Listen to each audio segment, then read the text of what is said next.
I'm Christian Abbott. I'm Nathan Lavender. I'm Sean Abbott. And this is the Red Mist Podcast.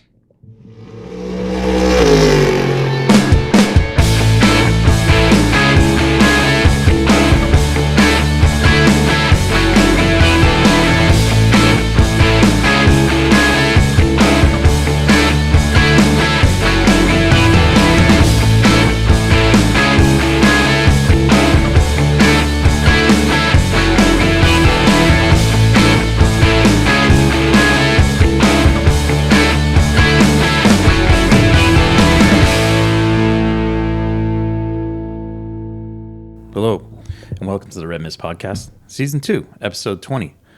The Tony Stewart, number 20, Joe Gibbs Racing Chevrolet, or for you sports car fans from a bygone era, the Dyson Racing, number 20, Riley Mark III, from the heyday of AMS Grand Am? Early Grand Am. Early Grand Am, but it was more ALMS and U.S. Road Racing Club. But anyways, a fine car with a solid Ford. Actually, didn't the Toyota prototype from the 90s run 20? Run what? Run the Toyota Eagle? No, the was it the Eagle? The All-American Racers Toyotas? That was back in the GTP days. Okay. The old GTP days. I'll find it. Anyways, on tonight's episode, we'll talk about NASCAR at the track Too Tough to Tame, or for you old-timers, the Lady in Black. Darlington. We'll talk IMSA at WeatherTech Raceway Laguna Seca in Monterey. It's a mouthful. I like to refer to it as Laguna Seca. Anyways, and then Indycar at the on the GP road course, the Indycar Grand Prix of Indianapolis is what they call it. Mm-hmm. No rain, unlike today at Indy. We'll little MotoGP. I didn't watch it, but I saw some of the highlights. I did. Fantastic. Great race. We'll also recap our weekend at Canaan in the season opener for the NHKA karting series. We'll look ahead to IndyCar qualifying this weekend. Mm-hmm. For the 500. I don't know if we'll look ahead to the All-Star Open because that's a crapshoot. I don't really know.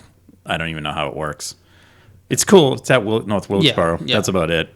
The more interesting stuff is happening tomorrow with the Cars Tour, having the late models running. Rookie driver Rodney Sandstorm is going to be running. Jordan Taylor from Sports Car from Life will be reporting in the number one. Right, number one. And then in the Cars Tour race, take a look at that entry list for that.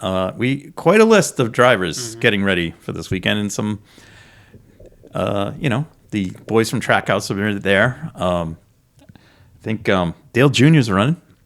Yeah. Brad Keselowski. So Nate, who's on vacation this week, actually, will be all excited to know that Bad Brad's driving. And then we'll look ahead to the Emilia, I don't know. The Imola Grand Prix. Emilia Romano. I think it's the Qatari Airways. Pasta, yeah. Rigatoni. Yeah. So we'll look ahead to that.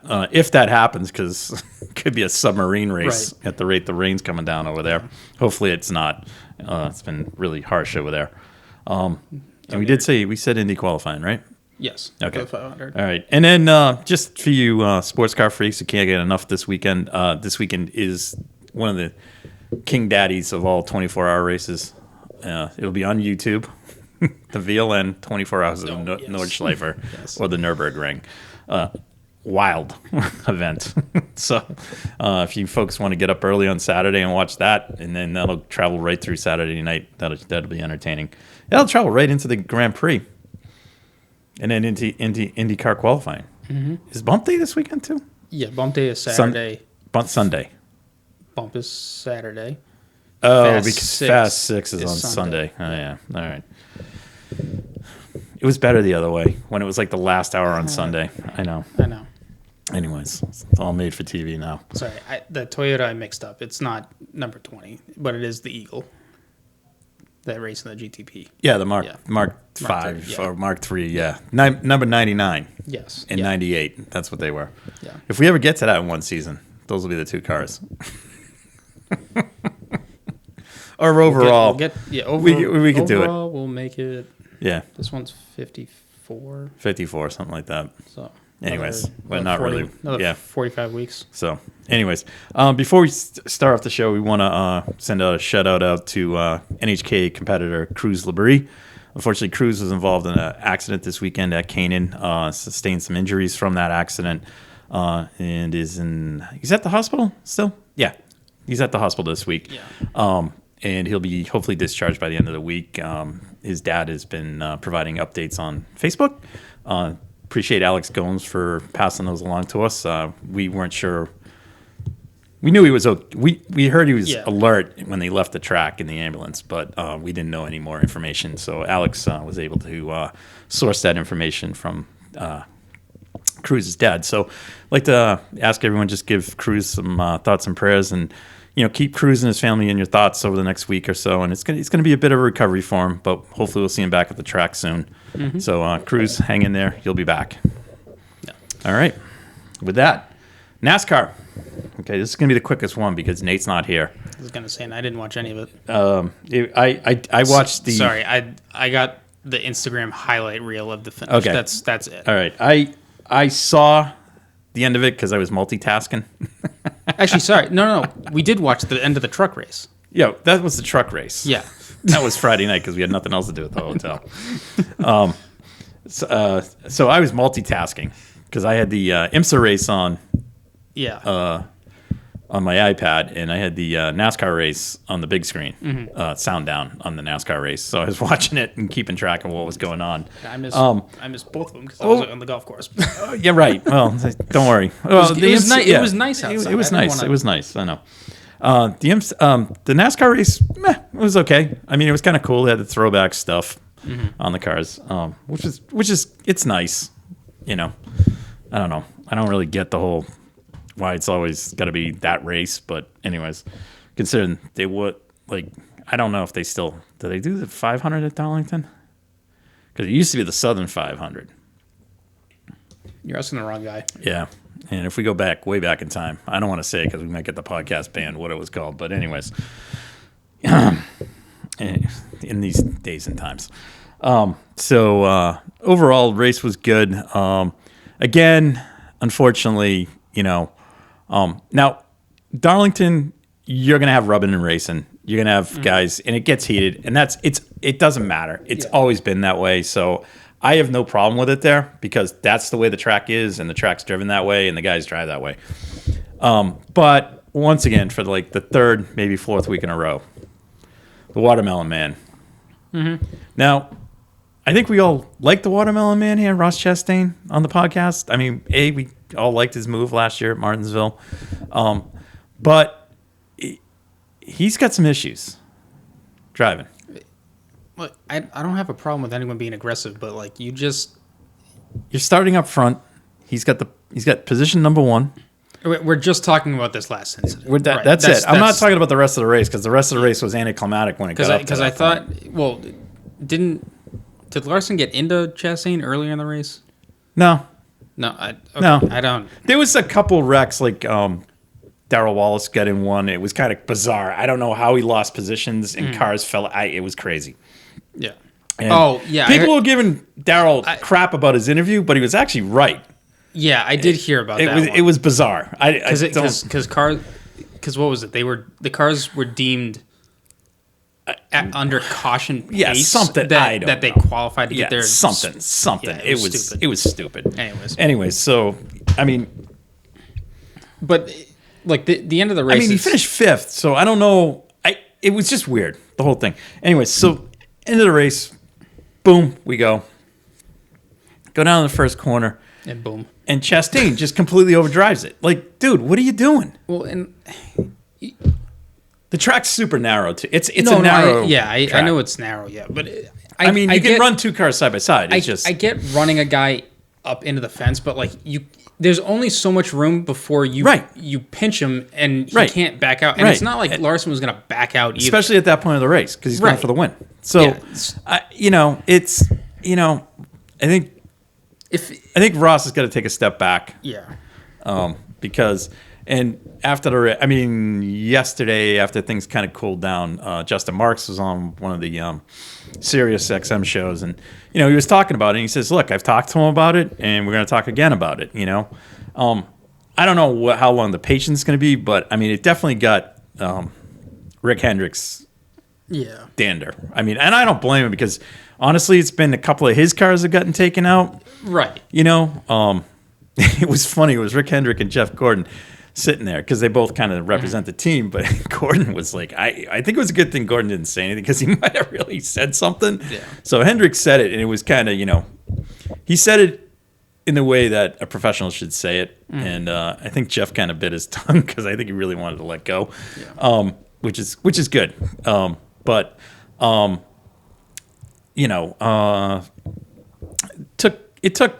It took Larson out. That's it. They both Chastain dropped out. Larson ended up finishing.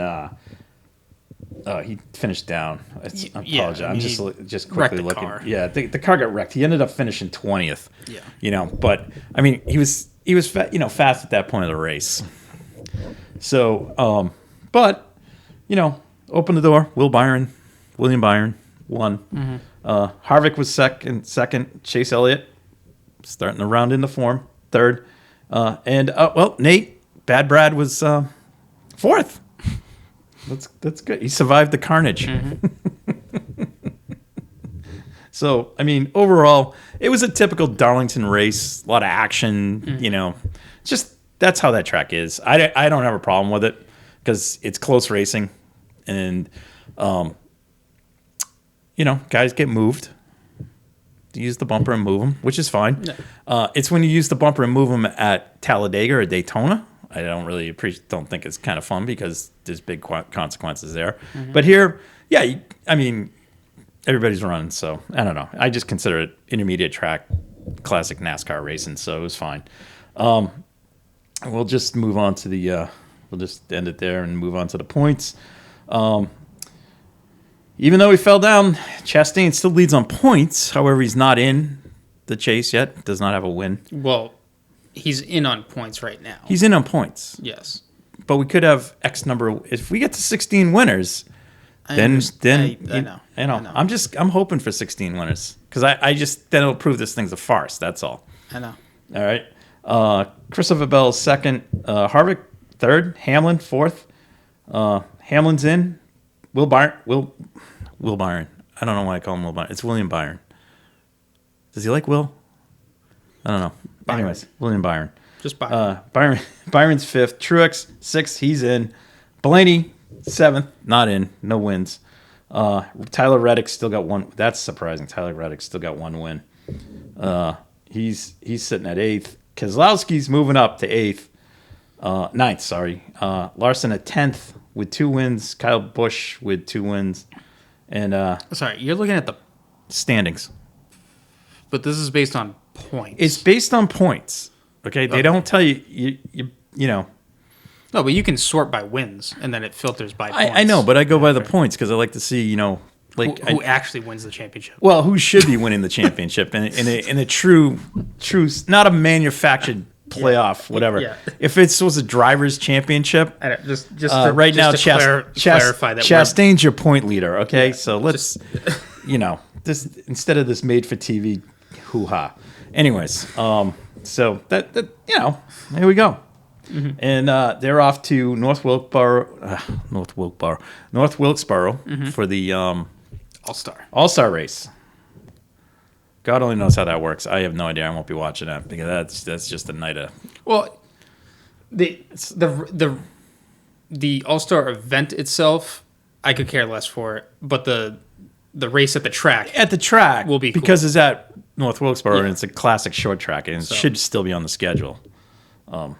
That's my opinion. I saw some pictures. They were doing some track. I think. Yeah, there was some of the track was coming up. Yeah, again, whatever. The next thing is they'll repave it, and They haven't repaved it. They repaved the whole pit lane. Yeah. So, I mean, the place is like they only can do so much to get it ready for the race. So, and I think it's best not to pave the track because you don't know how it's gonna cure and stuff. So whatever. I'm sure the ownership group will. That's next. So that's that. Anyway, so if you want to tune in for that this weekend, feel free. Is this also the last race for Fox? I don't know. Okay, just curious. That's above my pay grade. It's outside my pay grade. All right, so let's move on to IMSA. Yes. And I guess it's the Motul Grand Prix. Laguna. At WeatherTech Sports Car. Laguna. Monterey. All right, Laguna. It was a busy weekend. We had Mazda's 2 races. Lamborghini Super Trofeo had 2 races. We had the Michelin Pilot race. Yep. And that was kind of a ding-dong. Porsche Cup wasn't there, was it? No, Porsche Cup wasn't there. That wasn't there. I mean, still jam-packed. Yeah, jam-packed. And they actually had a very decent crowd there, first time in a long time. So I think that's, probably 2 things. GTP cars. Yeah. Number 2, you put a ton of action on the track. Mm-hmm. That's how I look at it. Yeah. And the ticket prices were not outrageous, so that's a fine weekend. Mm-hmm. And you could be in worse place on this planet to watch a sports car race. Not Miami GP levels. No. Anyways, 300. No. Actually, one salad probably costs you more than the entire weekend. You could have bought breakfast, lunch, and dinner Friday, Saturday, Sunday at the track. Yeah. And some beverages. And still not got to what the cost of a salad was at the Miami GP. I don't know. Maybe not, but who knows. Anyways, it was a big field in the big race. We're talking 38 cars. Yeah. Which is fantastic. It was congested. It was congested, and it was awesome. Oh, yeah. I really enjoyed the race. I will say this.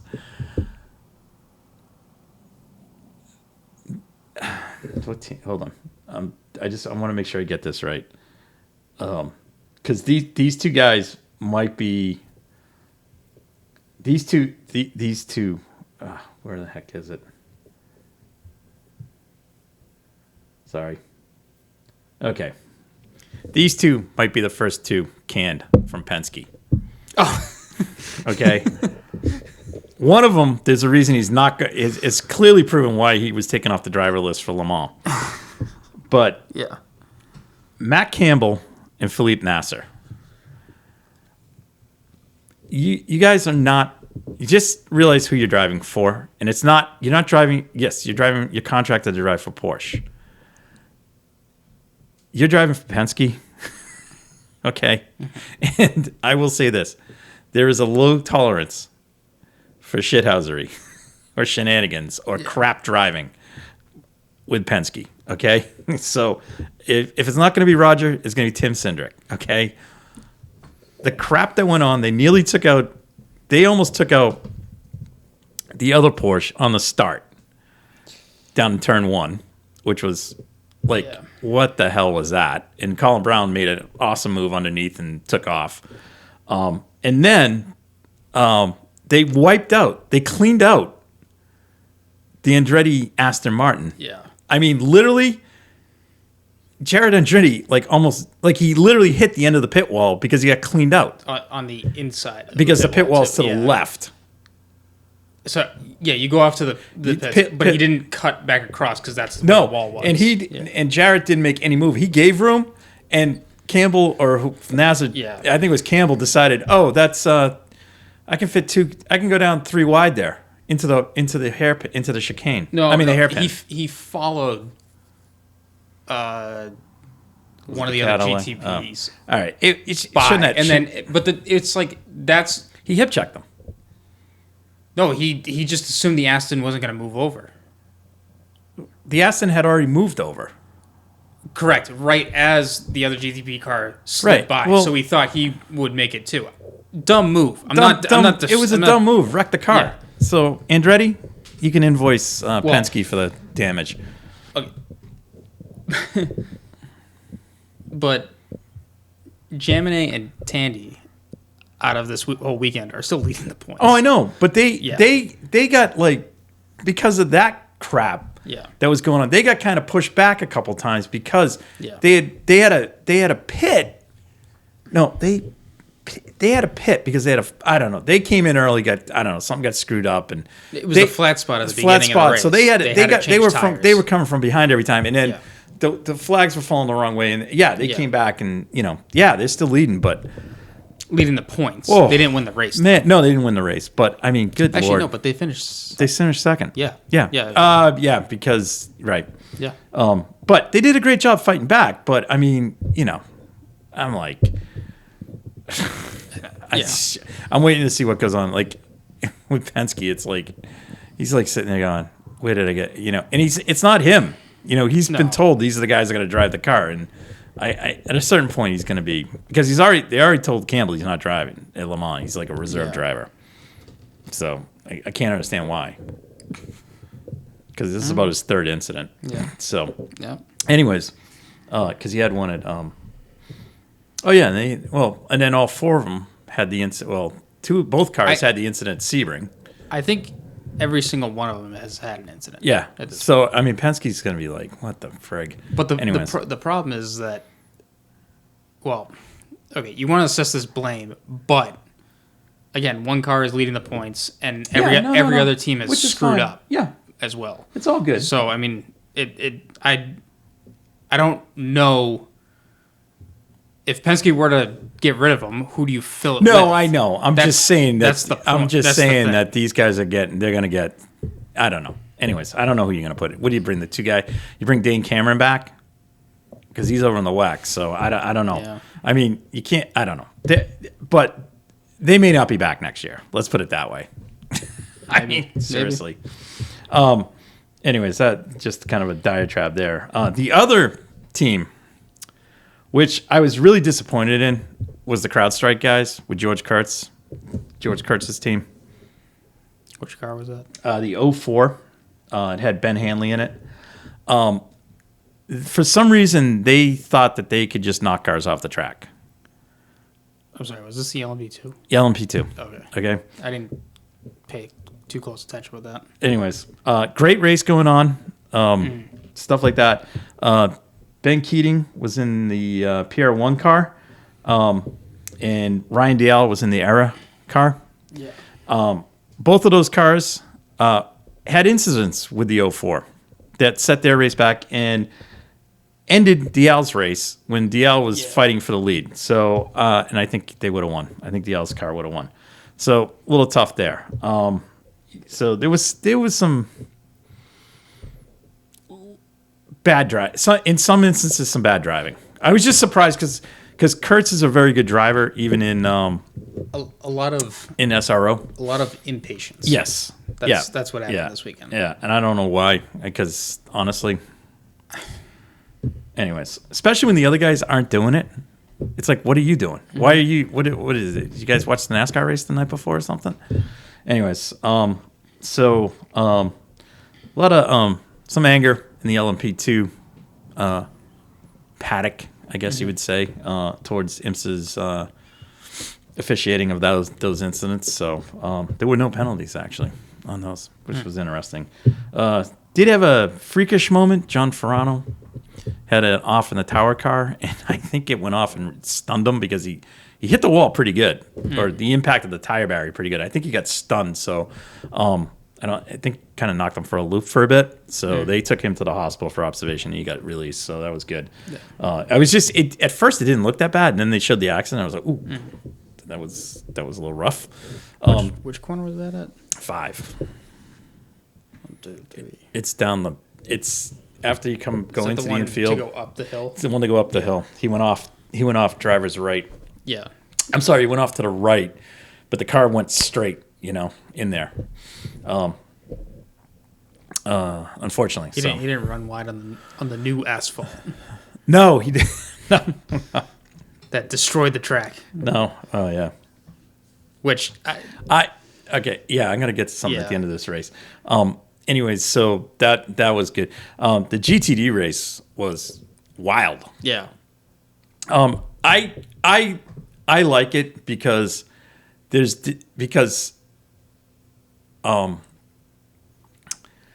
the GTD cars, AM cars, right, get their AM drivers out, the non-pro drivers out.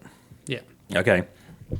A lot of the AM drivers do a great job of keeping the car in contention. And if you get a bunch of yellow flags like they did, keeps them all mixed up. So that when they make a pit stop at the minimum time, they get out, the pro gets in, goes out, jumps a couple of the other guys, and then another yellow comes out, and then the field starts getting mixed up. At one point, there were 3 GT AM cars leading the GTD field. There's only GTD Pro and GTD AM. Yeah, I know.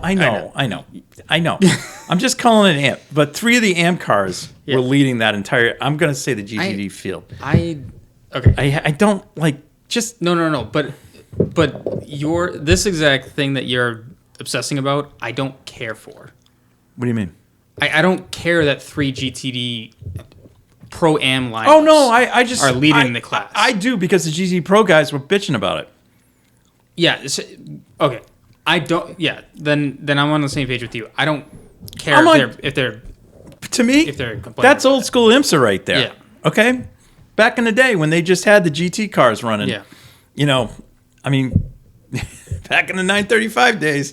Yeah. I mean, guys were beating Derek Bell and those guys. So I mean, I love that. I mean, that's what this reminds me of. I'm all for it. It was awesome. End of the race in GTD. Andy Lally, they took a big swing. Oh, yeah. On strategy. We're leading the race, and unfortunately, 10 laps to go, and just ran out of gas, they ran out of tires. Yeah. And but they finished 4th overall in their class. Still. So 4th in class. Still a good weekend. And they're not running the full season. Wasn't there like 20 cars in that class? There was 20 cars in that class, and most were in I would say the AM. Oh, yeah, majority. Yeah, there's only 5 of them that were in the pro class. The Corvette team and the FAF. Was the Corvette and FAF? Not FAF. No, it was FAF. They got hosed because they got caught in the wave around. Yeah. Okay, so the FAF guys ended up. So there was a wave around, but the class, whatever, the pro, whatever. Once the leader goes by, however the wave around procedure went, right? These two got screwed. The FAF guy went, and the Corvette Garcia just followed because he was in second behind that guy. It was harder racing. Oh, harder racing. Sorry, the Aston Martin. Okay, so, but it was but again, guys on the pit wall, guys you got to know what's going on. I hate to say it. Yeah. But anyway, so the Corvette and then the harder racing guys, they sat in the pits for like 2 minutes, plus the time down the pit lane. So that effectively ended their race. Yeah. But the rest of the GT race overall was wild. It was fun. They were slicing and dicing through the field. Plus you got the prototypes coming through. So it was a great race.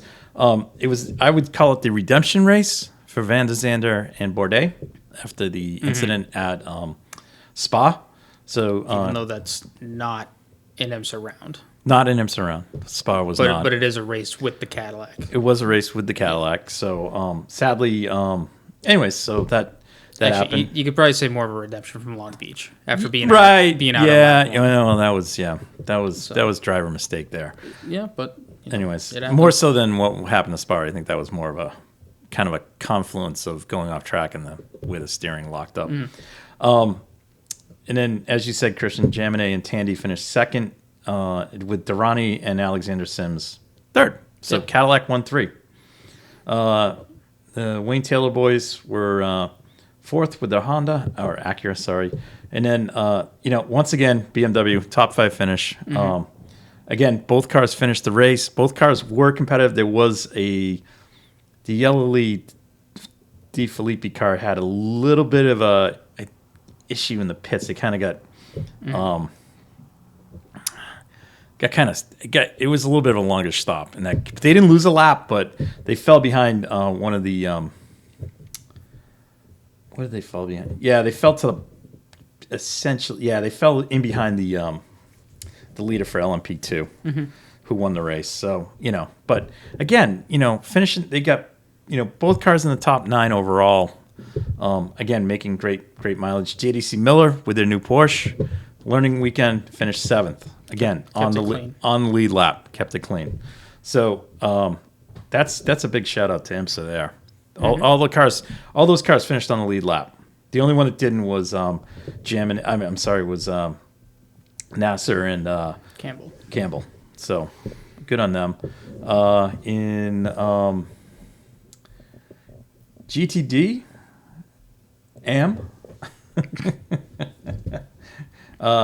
GTDM took the first 1, 2, 3, 4, 5, 6, 7 spots in the overall GTD with Kai Van Bierlo and Alan Menti in the Kelly Moss with Riley Racing.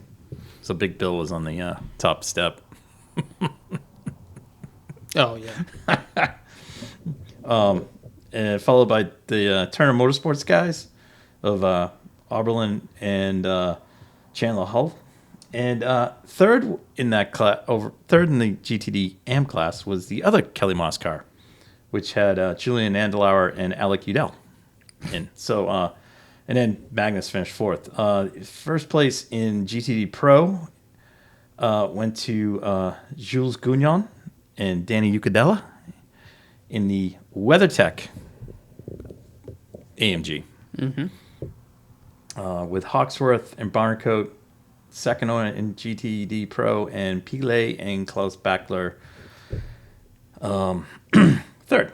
So there you have it. The Corvette was 4th in GTD Pro, and the other Harder Racing Pro car was 5th.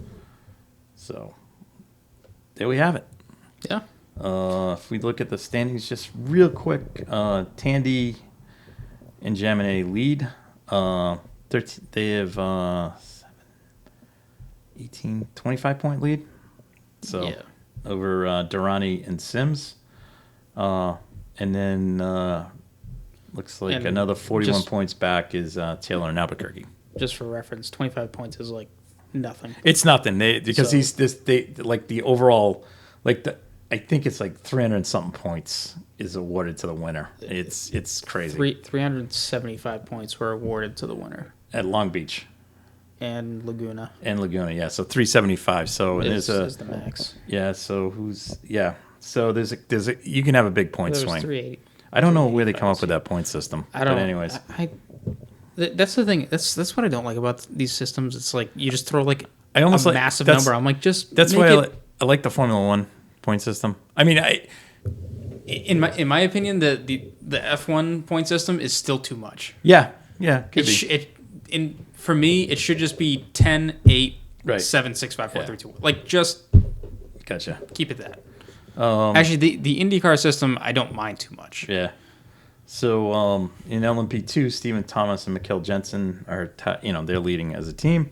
Paul-Loup Chatin and co-driver Ben Keating, who's running a somewhat partial schedule, maybe might be rerunning a whole schedule.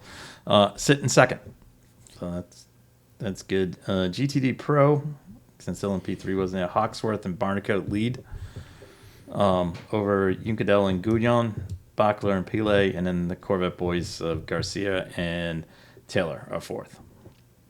And then in GTD, I'll call it AM, but they call it GTD. Here's a team that just wasn't anywhere this weekend. Paul Miller Racing. Don't know where they were. Down there. Down there, yeah. Just not the weekend. So, but came out, still got the points lead. Mm-hmm. They got a healthy one too. Yeah. So they'll bounce back. The 2 wins at Sebring and Long Beach, really. Right. I'm just surprised that Turner ran well and they didn't. That's usually, What do you mean? They both got BMWs. Yeah. Well, usually usually when you run, the Porsches have a Porsche track. Yeah. But the BMWs were up there. The Turner cars were up there. But anyways, so where do we go next? Detroit. Oh, yeah. around the new street circuit. So who's running that weekend? It's not even on here. Oh, wait a minute. It should just be GTP and GTD and GTD. Yeah.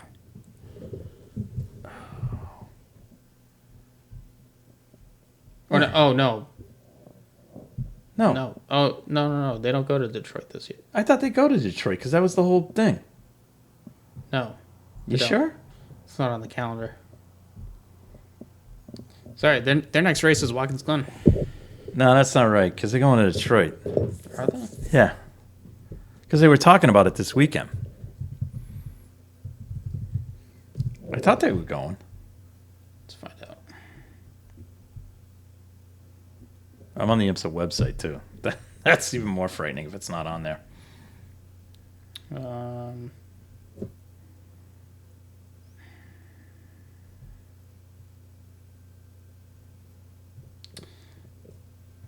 The Pilot Challenge Series. Oh, that's right. Not sorry. Yes. So it's the Pilot Challenge GT4 cars only. Yeah. So GS cars. So that's right. Good point, Christian. It's going to be IndyCar, Indy Next, yeah, Indy Lights, yeah, whatever.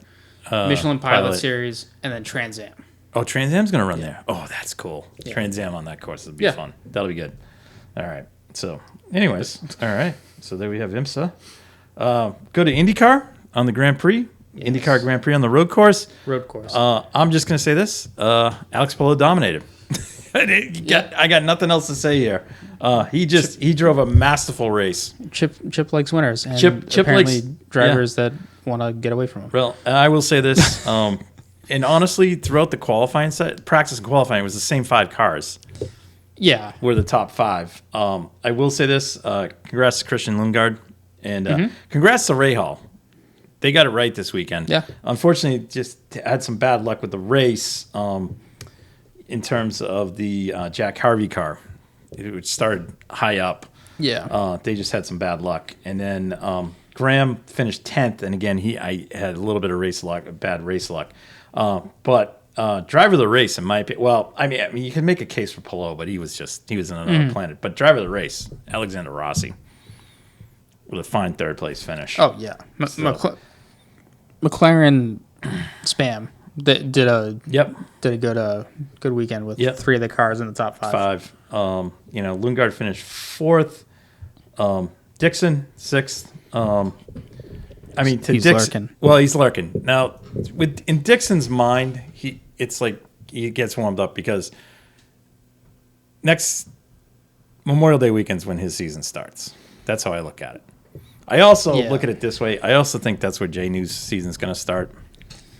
Yeah, I mean, there's still a lot of the calendar left. There's a lot of the calendar. It's rapid fire, but I just personally think that some of these guys, they're just trying to get to. I mean, Jay New's had some bad luck overall, but got a 7th, got the highest place Penske car this weekend. Andretti was like weekend. With Colton was the highest one at 9th, so I don't really know what was going on there. Well, okay, let's put it this way. How did they do last year? I know Colton won the race, but it was in changeable conditions. So I mean, he kind of thrives in that stuff, right? So I mean, if they weren't the favorites last year, then they're not really the favorites this year. Again, it's So, Marcus Armstrong got 15th, so good for him. Stingray Robb and David Malukas. Wow, that was teammate on teammate crime there. I think it was Grosjean that was on the outside of that. I think so. It was really funny just watching it back because you could just tell Stingray Robb tried to brake later than Grosjean. Yeah. And it just didn't work. So It's just inexperience at that point of just knowing where your limit is at the front. Yeah. Or not at the front, but at the start of the race. Yeah. So that was kind of that was rough. But yeah, bad accident for teammates. You know what? Malukas took the high road. Yeah. I appreciate that. I will, if we just can revert back to the NASCAR race, Larson took the extremely high road. Got out of his car. The guys wanted to talk to him. He's like, not going to talk. Walk to the trailer. I don't care if he destroyed the trailer, inside it. I don't really care if he took a bat to everything inside. Probably Rick Hendrick did, but but that's the way you handle it. Yeah. We don't need the fights, okay? Really don't need it. You don't like the octagon? There's guys that I would like to see in the octagon from NASCAR just beat each other up. I mean, did you see? I did see this. Did you see Kyle Busch's fight rules that he wants implemented? He wants it hockey style. Oh, I saw something about that. Where he was basically like, just let them go. Let them go until they're on the ground. Right. And then once they're on the ground, 100% agree. Then break it up. Because I still think, I don't know why people think Gregson was going to do anything, because I still think that Chastain would have kicked them from here to the end of the world. I think Chastain would have won the fight, but let Gregson have a chance. To throw something back. Yeah, I didn't like the jump in. Because he got hosed at the first throw. He was told 3 times not to touch him, and he touched him the 4th time, and then he got hit. Yeah. Okay, but the guys jumping in should have just let it go. So, I'm not. And then there's people like, oh, they should have let NASCAR guys fight. I'm like, I don't. Let's enough with it. As much as I agree with Kyle Busch, I also don't want to see fights at the end of the race. Yeah, like that's not. Kyle likes to. He's just doing the poke. I know. Poke the bear, so it's fine. But he also does have that it's a show mentality. Yeah. Thing there, well, he's just that way right now. Right. Which fine. Like if you're gonna call it a show, then whatever. But to me that's not racing. So right. There's obviously incidents and everything with it, but you can have a talk and not go crazy about it. Right. Like, no, I agree. It's it is what it is. But anyways, so that's IndyCar. Next up, first up, bump day. Qualifying. Yes. Then we have the bump day, and then we have Fast 6. That's if it doesn't keep raining. So today we were supposed to be on track for practice 1. Hell a lot of time. Oh yeah. Practice 2. Practice 2. Practice 3. Practice 1 was everybody who's passed the refresher course. So people, it was all drivers, including those that passed the refresher course from the open test day. Yeah. Which was the entire field. Mm-hmm. The only person that hadn't done it was RC Anderson, right? Yeah. So he would have been the only car in that second session. You know how much time like that? I know. I mean, for that team, that was like a gold mine. Mm-hmm. It's like we got the whole 2 hours to ourselves. That's like 2 hours of free track time.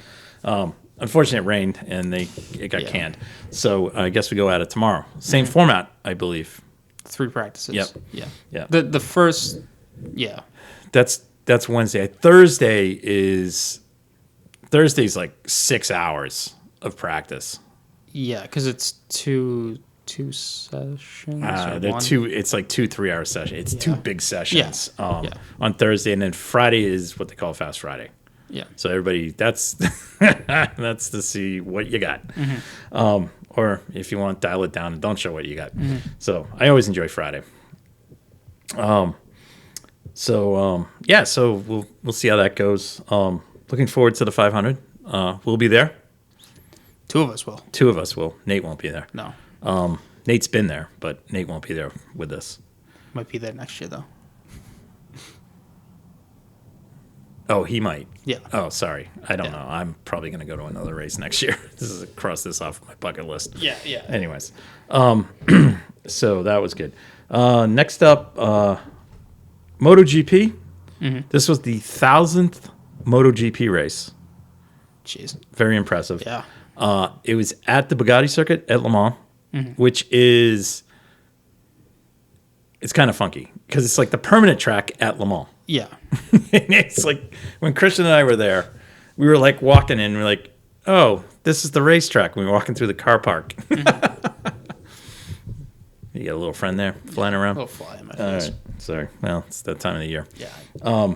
Yeah, walking in with pollen, too. Yeah, I know. Oh, that's why we sound so nasally.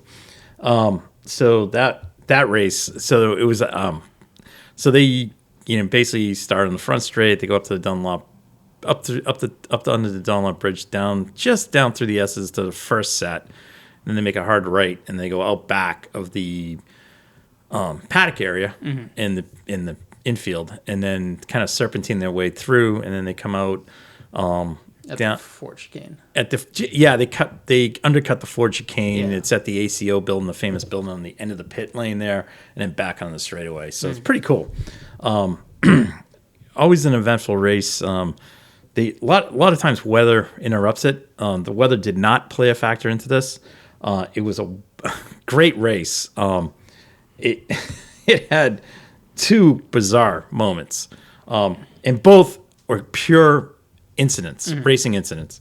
The first involved Maverick Vinales and Pecco Bagnaia, and they were literally coming in. They were chasing Marc Marquez, who got out in front, and they were chasing him.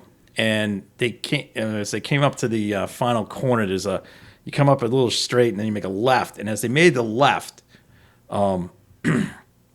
Maverick kind of slid up into Bagnaia, and then they kind of bumped off each other, and then they came back together again, and this time they hooked, and they went off. Yeah. They went off, and they were fine, but the tempers flew.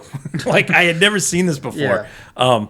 So Vinales came over, and he's like screaming at Bagnaia, and Pecco just was like, F this, and pushed them away. And then they were kind of, and then like 5 minutes later, they cut back to the paddock, and these two, here comes this motorcycle with three guys on it, and then two of them were back on the thing, and they shake hands afterwards. So they realized it was, whatever. I give it credit though, the marshals broke it up pretty quick. Like they just this is dumb. Let's go. And then like literally on that same lap, really bizarre incident. Marc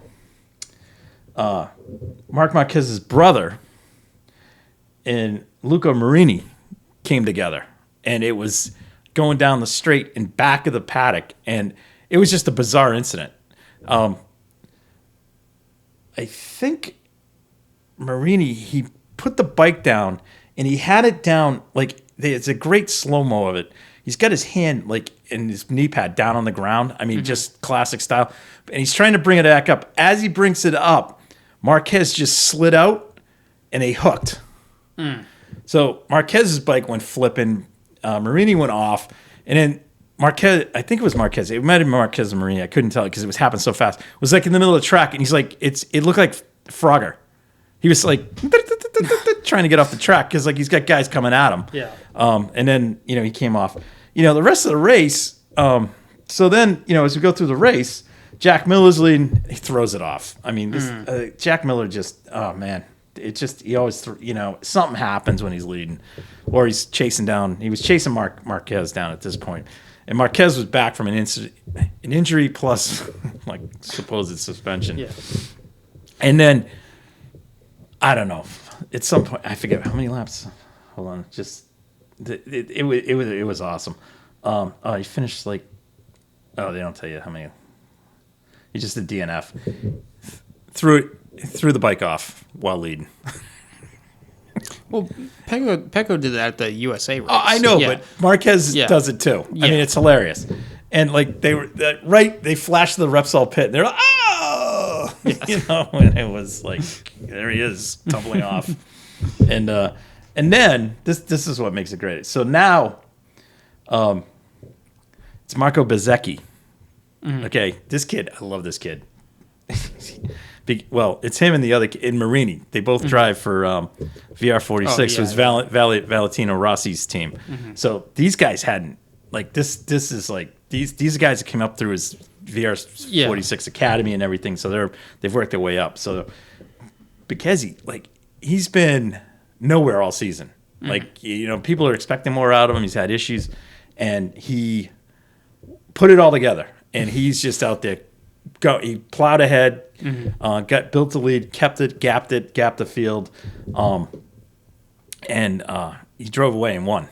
It was amazing, and it was awesome. I mean, I love the. I mean, I like the MotoGP guys. They show emotion after they win and stuff. It's awesome.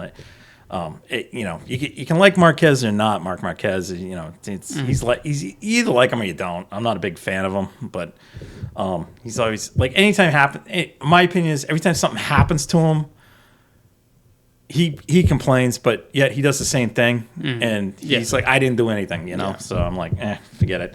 But it was cool. And then in second we had Jorge Martin, who again they benefit from Marquez going out, and then really cool. Finishing third on the podium in his home country is Johan Zarco.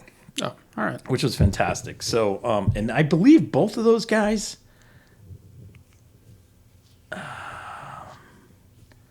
both of these guys on the Prima. Oh, yeah. They're on the Prima Pramac team, and they run Ducatis. So they finished second and third. It was a huge day for them.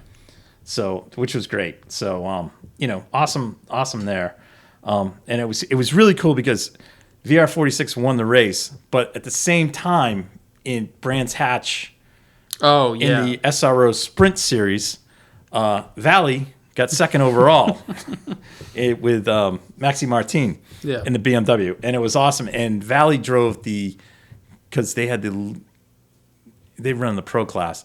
He drove first in the first race, and then he drove second in the second race, so he brought it home to the finish and finished second. Yeah, second. They finished second. Yeah, second. They didn't win. No, they finished second. Yeah, they finished second, and then of course he gets out. He's jumping all around, so it's like awesome. So, anyways, so just real quick on the points with that. Bagnaia is leading by 1 point over Bezecchi. Brad Binder is third at 81 points. Martin is fourth at 80, and Zarco is back fifth. There's a bit of a drop there. He's with 66 and fifth. So, really, that was just cool. I thought that was great. And next race up is the Gran Premio d'Italia in Mugello. So that'll be good. Hopefully, that's in June. That's in June, and hopefully that is. I'd like to see. That'd be crazy if they won and Valley's there. Oh yeah, that would just be nuts. Anyways, that was fun. All right, that covers pro racing. Let's quickly talk about. Well, we can talk however you want. NHKA Season 1. Canaan, we ran a new track for configuration. Sort of. So they. I don't recall using this, but maybe. They used it once when we didn't go. Okay. Because I was still out of school. I think when they. Was that school or COVID? Both. We'll chalk it up to that. Anyways, whatever. Wasn't there. We weren't there. The last time although in October we used a variation of this configuration where for the Enduro the 4-stroke Enduro. Yeah. Okay. Where basically the way we've run Canaan is either we run the short configuration on we call it the left side, which is clockwise.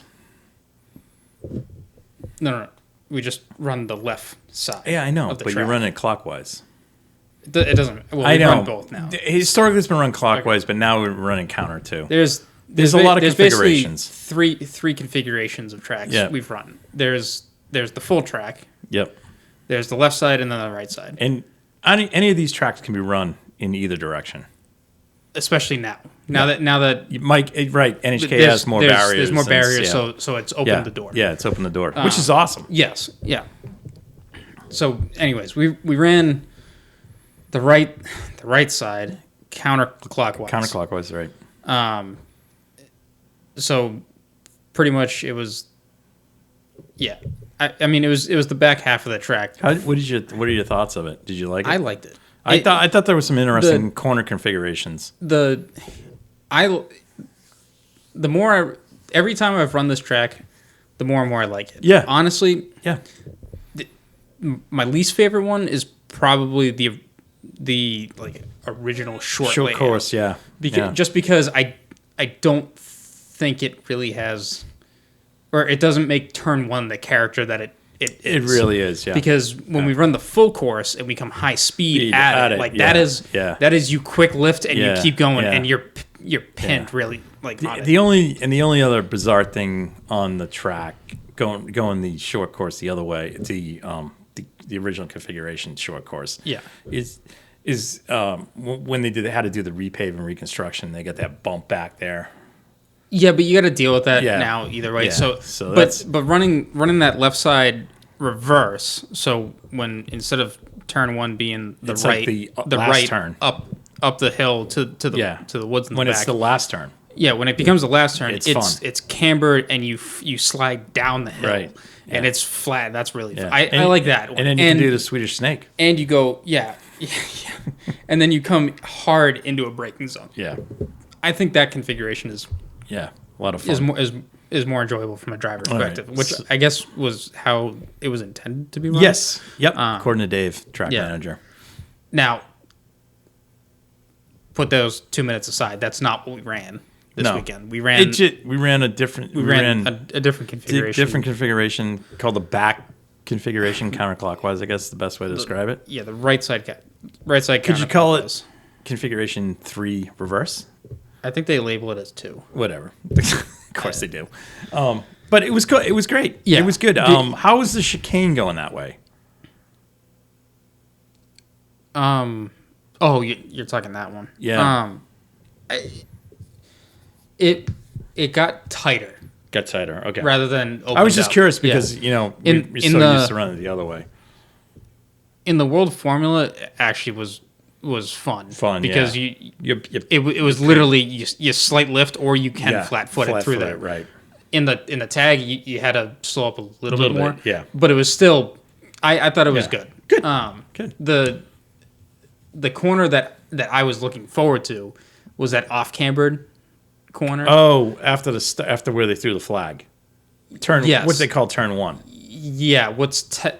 It would be turn. No, don't just turn 1 on that configuration. That's turn. It's not. It depends where you put the start finish line, because the start finish line is timing. Oh, screw that. Screw that. It's turn 1. Wherever they throw the flag, that's turn 1. That's to me turn 1 to me. I know.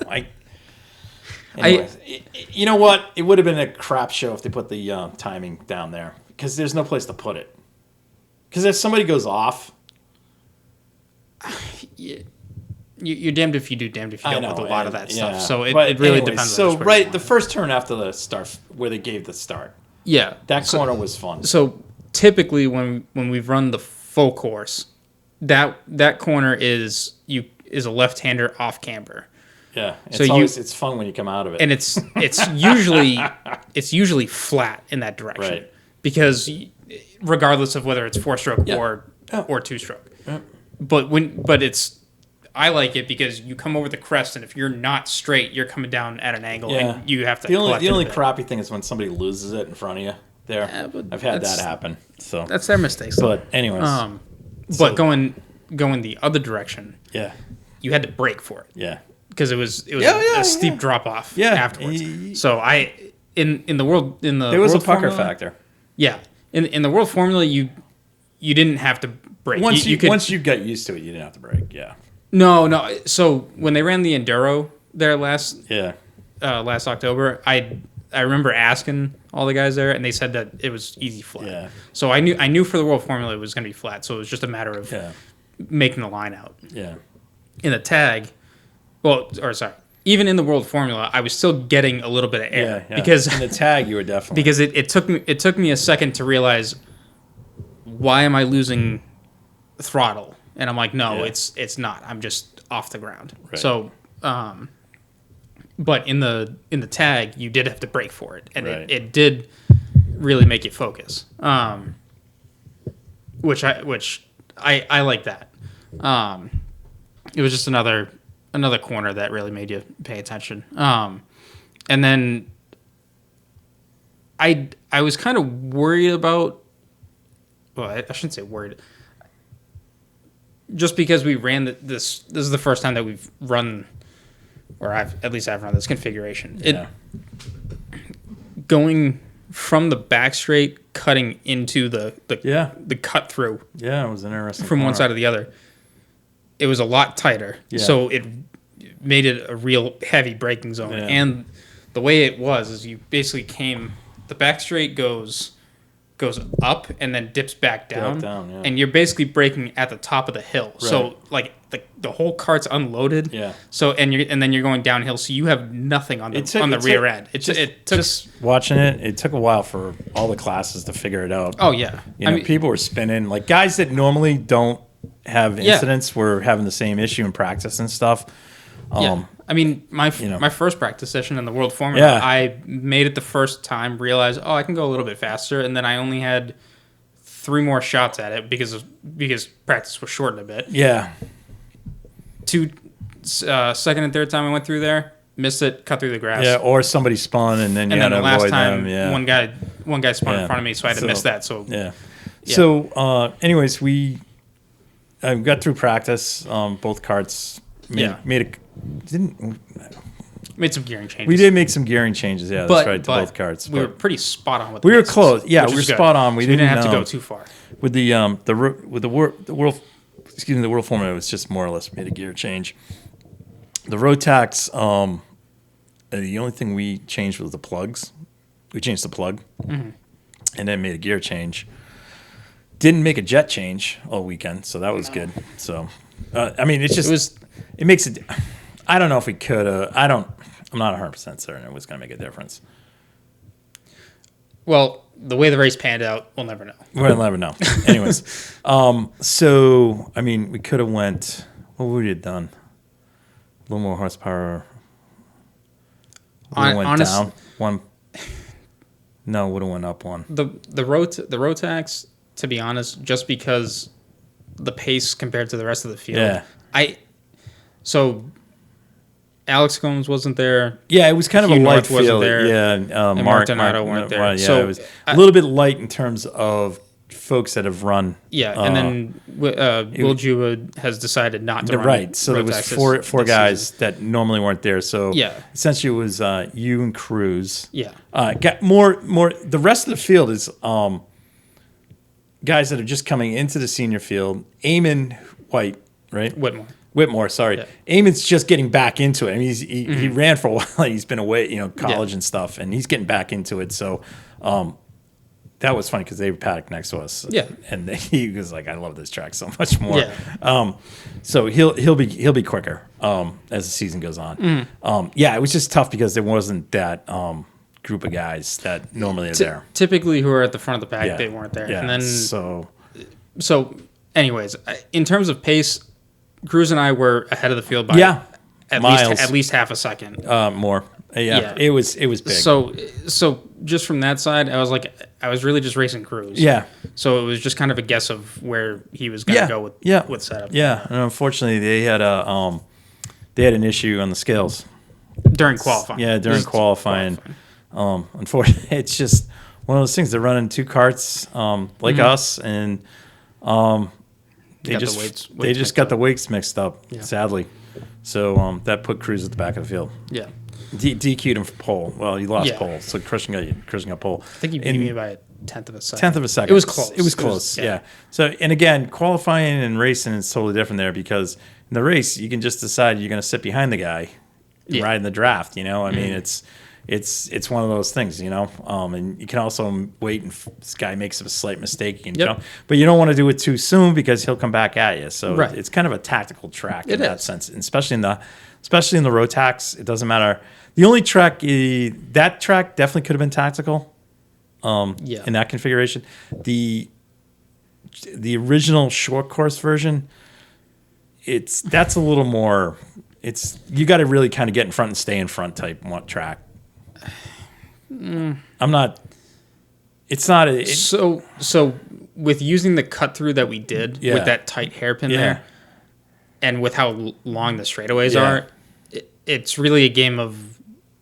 Actually, it's where is the start finish line. And it was interesting hearing the different breaking points, especially in the Rotax. Yeah. When people were letting off and when they weren't. You were significantly later than most people. Yeah. Okay. In the World Formula, it was, I don't know. It was hard to tell Well, what people were doing there. The World Formula, I think everyone was a little bit more on top of each other, so everyone was either giving someone slightly room or you were trying to make the pass and finish it off. So, anyway, so in World Formula, which was our first class of the day, we qualified 6th. Yes. And honestly, from third back was a minimum of a half second off the front two. Yeah, I think from like third to 8th or 10th, it was another 10th. Or yeah, but you were a half second though. From the lead. From the lead, from the first two. Yes, there was only a 10th of a second between the first two. No. A thousandth of a second. Sorry. A thousandth of a second. Yeah. Now, as we both have said as we've kind of caught on with that class, qualifying is one thing in that class, racing is a whole nother thing. Yeah. Okay? So, we were very, I should say, we were very comfortable where we qualified. Yeah. Because every time we say we're that far off, and then all of a sudden the race turns out to be a totally different. The race in that class is totally different. Because they're dicing and stuff. The leaders, the two guys up front are either the second place guy gets behind him and just stays in there, and basically he's back in the field. The field's catching up because or they're dicing and they're catching the field. The field's catching up. Mm-hmm. So. The thing is for the guys behind just to kind of stay in line. It's like a restrictor plate race. If you and one other guy are the only two out there, but you have a pack of 5. If you two can just be patient and stay with each other, you're going to pull away. Hopefully, yes. Yeah. Now we had on the opening lap, we had a couple of mistakes by guys that have a bit of experience, and that kind of shuffled the field a bit. In terms of, I think thinking they're going to win the race on the first lap. I hate to say it. Sure. I'm trying to make places up when it's like it's a long. Yeah. It's a long race. It's a 15-lap race. No, it's it's definitely patience. It's just patience. You didn't need to make stuff. So there were mistakes made, and guys went to the back of the field. Yeah. All right. So there was 4 of you that kind of pulled away then. Yeah. So there was 4 of us, and then Ryan made a mistake. No. Lap traffic. Oh, lap track, and then Brian. No, sorry, right. Not that they got in the way, but there was a mistake, and then Ryan kind of got caught up in it. Yeah, and then I don't know. Right, who and then but they were spun around in the middle of a corner. So then the 4 of us split them. Yeah, and then Ryan came out on the short end. Yeah. Then it was you, Kyle, and Cooper. That kind of you and Cooper had a ding dong battle. Yeah, Cooper tried to get the lead a couple times from Kyle. He did at one point. You were kind of, I'm going to see how this plays out. I mean, that's the way this class goes. Yeah, and you want to be around in the last 2 laps. That's it. You just want to be around, and I get it. It's go-kart racing. Yeah, but this track isn't a sprint track. No, it's not. You got to play the long game. You got to be calculated and wait for your moments. Like that's right. You don't need to make the pass then and there. Right. I definitely could have thrown it in a couple times. I was going on the last lap. I was in second where I wanted to be to make a move for first. Yeah. But I didn't have the gearing. Yeah. So So my 2 options were either send it, risk locking up. Yeah. Or block to defend. Block to defend the second there. Which I should have. Probably should have done, but you know what? But first race of the season. Yeah. Like, who the hell cares? Or you just kind of sit back and hope that. Yeah. Or somebody makes a mistake. Yeah. Hope someone outbreaks each other. That's what happens in that class. Right. But again, it was a great race. Fun time. Again, we started on pole in the road tax race, went about 7 laps, and we had the race was unfortunately red flagged. Yeah. I guess that's TBD, TBA. We don't know where we are. So I finished first on track, but we'll wait. We'll wait and see what. We'll wait until see what the official results are. Official results are. Anyways, so we race again in 3 weeks up there. Yeah, it's June 3rd. Different configuration? I don't know. Haven't announced it yet. Yeah. Because I know the next one after that is Kartmania. Yeah, so I have a feeling we're going to go to the left. Yeah, probably. And do the short track that way. In Kartmania, that's a 2-day weekend, right? Yes. But it's Saturday practice. Yep. Saturday practice. Qualifying Saturday as well. How many races are on Sunday? It's just one 1/2-hour race. Yeah, but everyone gets a warm-up session, I think, in the morning. There's a warm-up session in the morning. And then it's like 20, 30-minute races. So that's, yeah. And then we do have a doubleheader weekend, right? Oh, do we have 2 doubleheader races coming up? Later in the season, I think so. There's one in August. I know that. And I think there's one in September. What is Kartmania's in July? Yeah. So we're basically on one a month. Is that correct? Yes. Okay. Yeah. All right. Yeah. Plus the enduro at the end of the season. Yeah, and then there's Jim's races as well. Oh yeah, but that's different. That's so, for the Indy. Right. Karting challenge. Yeah. So, anyways, good start to the season. We'll see what happens in the 2-stroke class. Then it's not our call. Yeah. So we'll go from there. All right, this weekend coming up. Like I mentioned, Nürburgring 24 hours.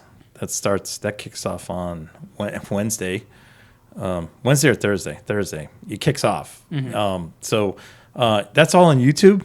If you go to VLN on YouTube, you will find they have a couple different channels. One is the English channel. That is the folks from Radio Le Mans. They do the voiceover on it with sound, as they call it, sound and pictures. They'll be there throughout the weekend doing that, all the sessions. Great time.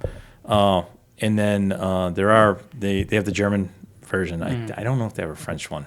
I know they have the German one because I've stumbled across that a couple times. We have that. And then we have, like we said, NASCAR is the All-Star weekend. And then Indy qualifying. Mm-hmm. So, and then we will see what happens with the Imola Grand Prix. Yeah. Don't know right now. The paddock, everyone was kicked out of the paddock today because the river in back of the paddock, which is literally in back of the paddock, was close to going over. It's banks, Yeah. So don't know really what that means. Little police action, fire action going on out here as they go by.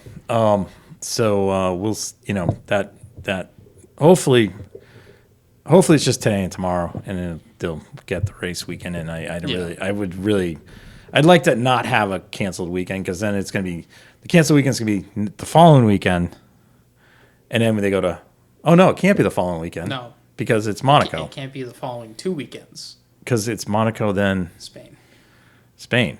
Oof. So they don't want to cancel this.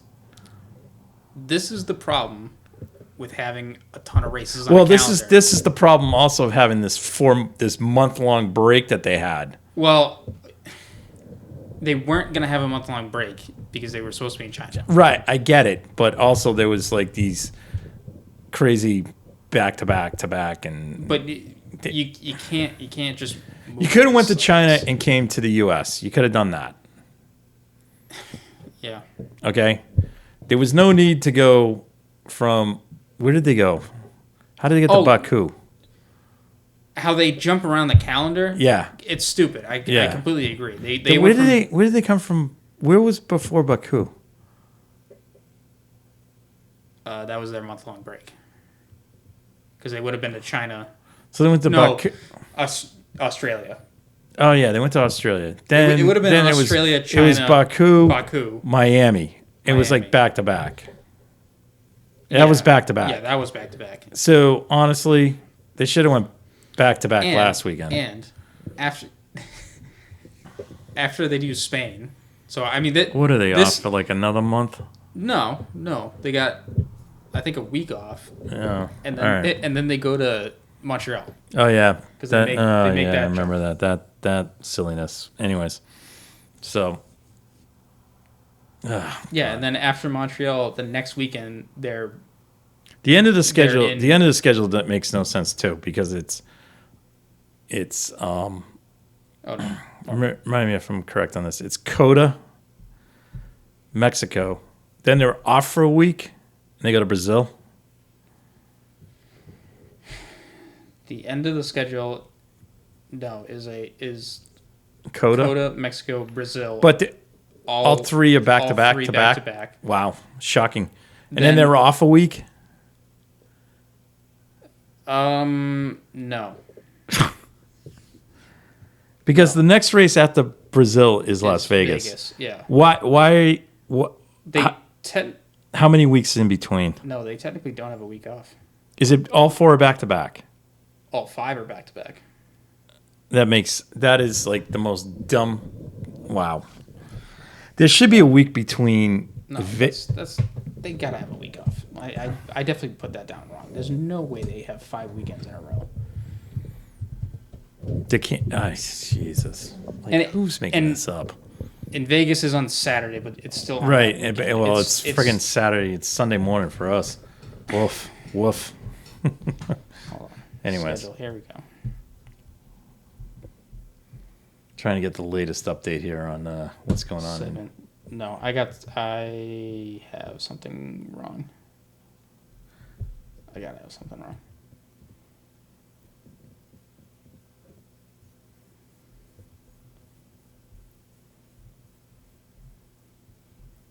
Brazil.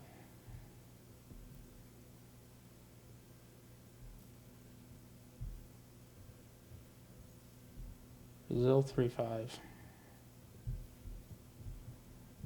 Huh? No, sorry. It's Coda. It's Coda, Mexico, Brazil is the triple header. Yep, back to back. Then they have a weekend off, and then it's Vegas and Abu Dhabi to finish out the season. Jesus. Sorry, because that weekend in between. Can I ask a question? Is Veterans Day? Can I ask a question? Not that they care about that, but I don't care. You run 2 races in the U.S. back to back. It would be much easier on the teams. So they should go. We've already had this discussion. Why don't they go? This calendar is not. Why don't carbon they just, net zero? I know. Why don't they go to Brazil? Okay, first. Okay, so they go to the furthest point. Okay, and then work their way back. Okay, So they come to Mexico.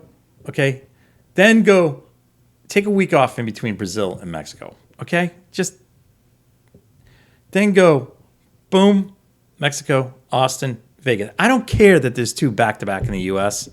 No one friggin' cares because they're 2 different races. No. Okay? And the great thing for the Mexican fans is they'll go to both races.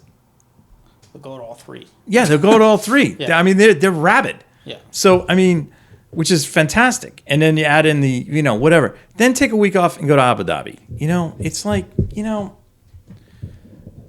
anyway, it's weird. They go Coda, Mexico, Brazil, then go back. I mean, like, these guys are going to be exhausted. Well, I'm not talking the drivers. No, yeah, it's not just the drivers; it's the whole team and the whole paddock. It's the entire circus show. It's the whole circus.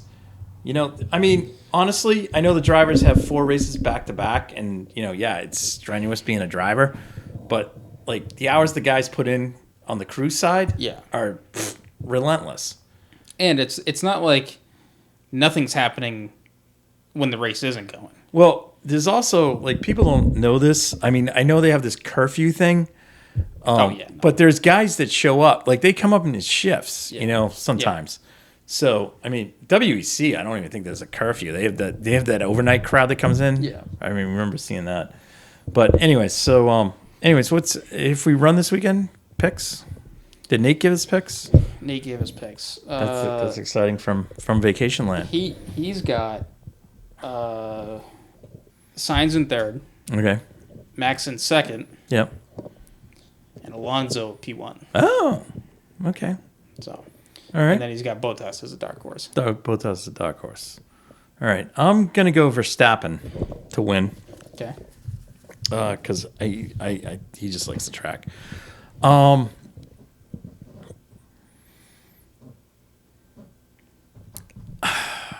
This is gonna pain me. I'm gonna go Leclerc.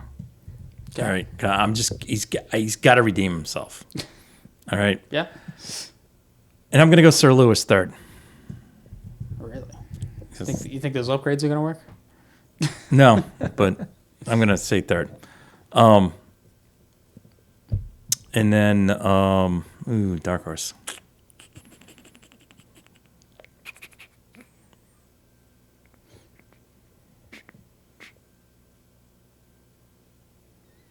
What's the dark horse? Like finishes high? Podium, top 5. I think the dark horse is supposed to be the like if teams wipe out each other. Yeah, I'm gonna. One you know what? Hulkenberg. Okay. Just throwing it out there. Yeah.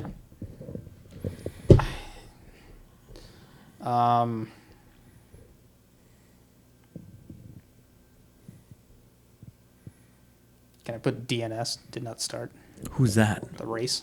Yeah, you could do that. I mean, anything's possible right now. I'm just reading Chris Menlin's filed report from a little bit ago. I mean, it seems wet there. Imola is a permanent track, so I guess Sergio's out in that. Yeah. And going off of last year, it was Max and Leclerc battling. That's kind of why I went that route. Actually, I wouldn't even touch the Mercedes because Lewis got lapped last year. Lewis got lapped, and Latte Boy, I don't know. He's whatever. We'll see. Anyways. I'll go... Let's pick Sainz to win, Max second, and Alonso third. Okay, there we go.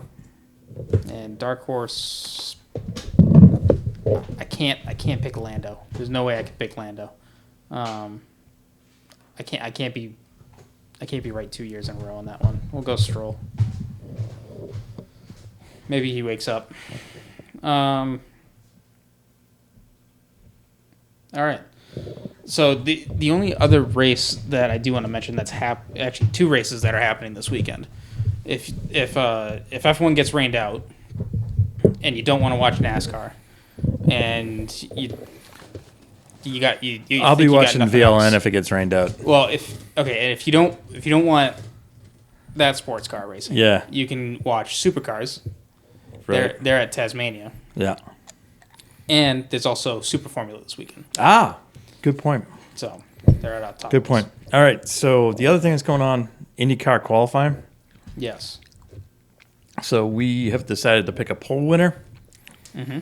And the person who will be bumped because we have 34 cars. And there can only be 33. Only 33. And what was Nate's pick? He didn't respond, so we're choosing for him.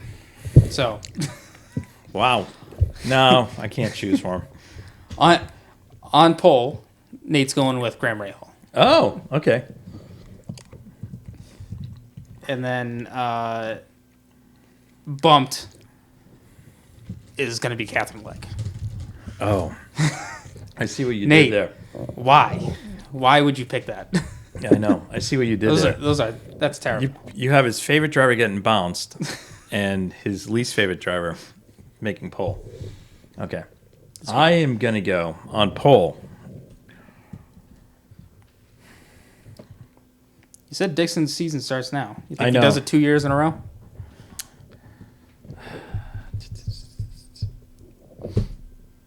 I'm going to go Palou on pole. Okay. All right. Now, that pains me because I have 2 other guys that I think could be in contention for it. One being Sato. For some reason, he would be my dark horse for pole. Mm-hmm. The other guy that I think could make pole, I think Ericsson. I think he's motivated. Yeah. I think Rosenquist and Award can factor into this too. But yeah, the ultimate dark horse is Ed Carpenter. Yeah.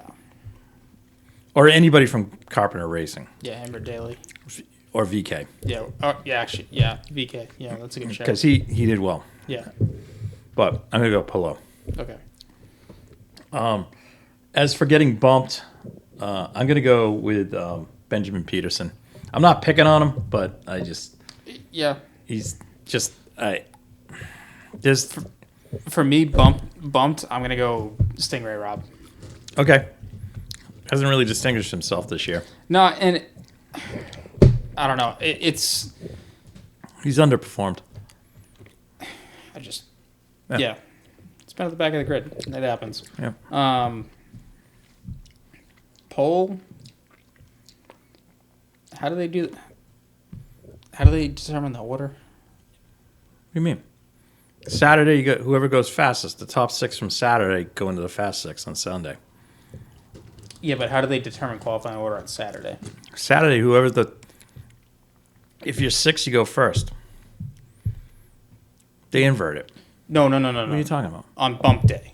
On bump day, it's the fastest time, 4 laps. No.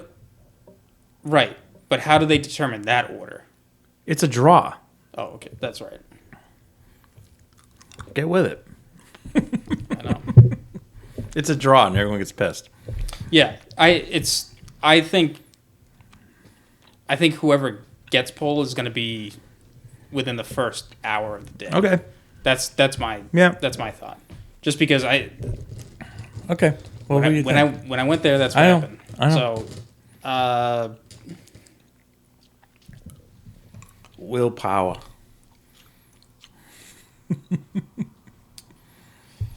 You know what? We'll go Tony Kanaan. Okay. I like that. Pulls a miracle out of the hat. That could be that'd be a good dark horse. Yeah. So I don't know why Nate didn't think of that, but grammar hall, whatever. Okay. Well, that's a wrap. Talk to everyone next week. Nate will be back from vacation. Mm-hmm. We'll see how Rodney does on his NASCAR debut. Yeah. I'm sorry, oval track debut. And we'll have a lot to talk about next week. Mm-hmm. All right. On that note, good night. Thank you guys for listening to the Red Mist Podcast, hosted by Christian Abbott, Sean Abbott, and Nathan Lavin. It's produced by Christian Abbott, and music is by Alex Wart and Harrison Tate.